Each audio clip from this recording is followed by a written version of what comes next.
अस्सलाम वालेकुम। आज का लेक्चर आर्टिकल के हवाले से है। आर्टिकल को हम डिटर्मिनर्स भी कहते हैं। एक्चुअली जो जॉन ईस्टवुड साहब है उन्होंने इनको डिटर्मिनर्स लिखा है और उसमें उन्होंने ए एन दी लिखा है, लेकिन मैं इसके साथ दोज दीज दैट को भी थोड़ा सा एक्सप्लेन कर दूंगा क्योंकि ये भी डिटर्मिनर्स होते हैं। सबसे पहले हम ए और एन के फ़लसफ़े को समझ लेते हैं। एन हम तब लगाते हैं जब ए ई आई ओ यू इन वॉवल की साउंड आती है। ये वॉवल नहीं, इन वॉवल्स की जब साउंड आएगी, जब इनकी आवाज़ आएगी। अगर अरबी जानने वाले लोग हैं तो अगर अलिफ और आइन की आवाज़ आएगी गले से तो उससे पहले एन लगेगा। अब आप खुद सोच लें कि अलिफ और आइन की आवाज़ कहाँ पे आती है। ऑरेंज कौन सी आवाज़ आ रही है? गले से आ रही है अलिफ की। ऑरेंज तो एन ऑरेंज, एन लगेगा ऑरेंज से पहले।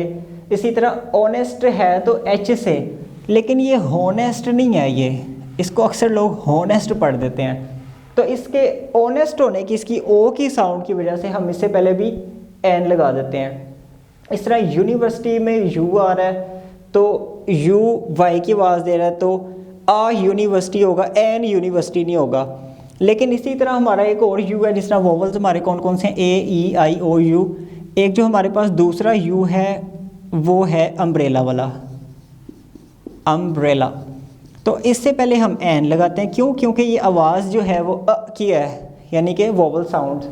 अ में आप ई को ले लें या यू को ले लें, क्योंकि यू की जो है वो आवाज़, ये अ की आवाज़, अगर आप फोनेटिक्स को स्टडी करते हैं थोड़ा सा जानते हैं, बट लाइक ब, तो बट वाली आवाज़ जो अ की आवाज़ है वो इसमें अम्ब्रेला में आ रही है। अच्छा, ये तो आपको फ़लसफ़ा समझ आ गया कि वोवल साउंड से पहले हम एन लगा देते हैं, बाकी सबसे पहले आ लगता है। और ये जो आर्टिकल्स होते हैं ये नाउन से पहले लगते हैं। ये पहले मैं जब नाउन का मैंने डिटेल्ड लेक्चर आपको दिया था उसमें मैं आपको पूरा अच्छी तरह ये एक्सप्लेन कर चुका था कि किसी भी नाउन को पहचानने का तरीका ये होता है कि उसके पीछे कहीं ना कहीं आर्टिकल उसको मॉडिफाई कर रहा होता है।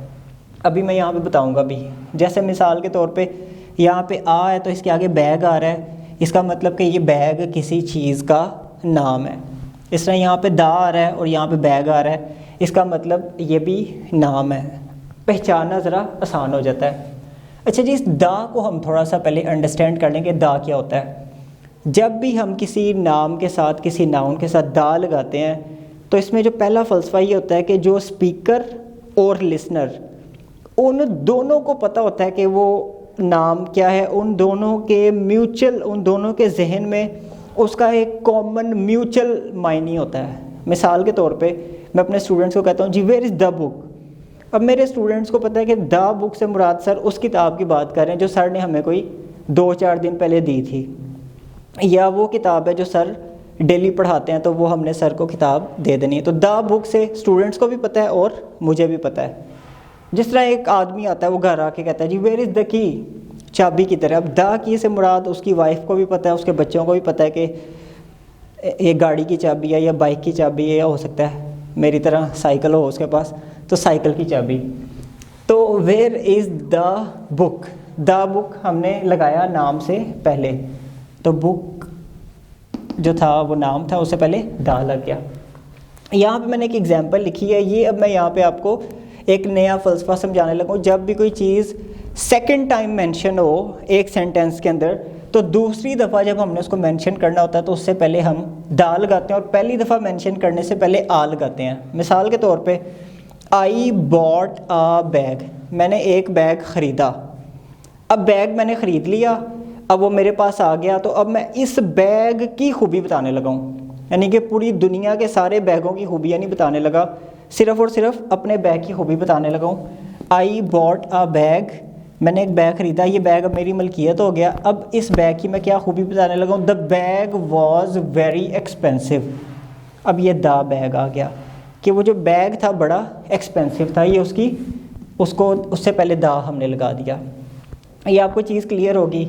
अच्छा, ये जो मैं डिटर्मिनर्स का आपको बता रहा था कि दोज दीज वगैरह भी लग जाता है, ये भी इसी तरह ही इन टीचर से पहले हमने दोज लगाया, दोज टीचर्स। अच्छा, लास्ट टाइम मैंने जब आपको लेक्चर दिया था मैंने कहा था कि बीच में एडजेक्टिव भी कहीं ना कहीं आ जाती है। जैसे हम यहाँ पे कह देते हैं कि I bought a wonderful bag, मैंने एक वंडरफुल बैग ख़रीदा, the bag was very expensive. या that wonderful bag was very expensive, कि वो जो वंडरफुल बैग था बड़ा एक्सपेंसिव था। तो यहाँ पे भी दोज इसका डिटर्मिनर है, इसको थोड़ा सा मॉडिफाई कर रहा है, उसकी तरफ थोड़ा सा इशारा कर रहा है। दोज ब्रिलियंट टीचर्स, कि वो जो brilliant teachers are working in that school, ये ओल्ड फिर एडजेक्टिव आ गया, उसकी ओल्ड एडजेक्टिव आ गई, और यहाँ पे भी ये ब्रिलियंट एडजेक्टिव आ गई। Those brilliant teachers are working in that old school. तो आपको ये आइडिया हो गया कि हम डिटर्मिनर को किस तरह नाउन से पहले फिट कर सकते हैं। अभी आपने एक काम करना है, लिस्ट ऑफ डिटर्मिनर्स निकाले। मैं फिर आपको होमवर्क दे रहा हूँ, HW आपका, आपने लिस्ट ऑफ डिटर्मिनर्स निकालनी है। दूसरा आपने ये काम करना है कि लिस्ट ऑफ नाउन्स निकालनी है जिनसे पहले एन लगता है। ये बहुत बड़ी एक लिस्ट आ जाएगी आपके सामने, ये उन बच्चों के लिए है। वैसे तो रूल पता चल गया, रटा लग गया, लेकिन फिर भी वोकेबलरी की गर्ज से अगर बच्चों को हम कोई 100-200 वर्ड्स याद करवा लें, उनसे पहले उनको एन लगवा दें प्रैक्टिकली, तो उनका बड़ा ये एक फ़ायदा हो जाता है। दूसरा आपने ये काम करना है, एन की भी निकाल लेनी है, आ की भी निकाल लेनी है, और कुछ इस तरह के सेंटेंसेस बना लेने आपने कि जिसमें आप चीज़ को जब पहली दफ़ा मेंशन करेंगे तो आपने आ लगा देना है, जब दूसरी दफ़ा मेंशन करेंगे तो आपने दा लगा देना है। ये बाप का कुछ काम दे रहा हूँ आपको, ये होमवर्क है आपका।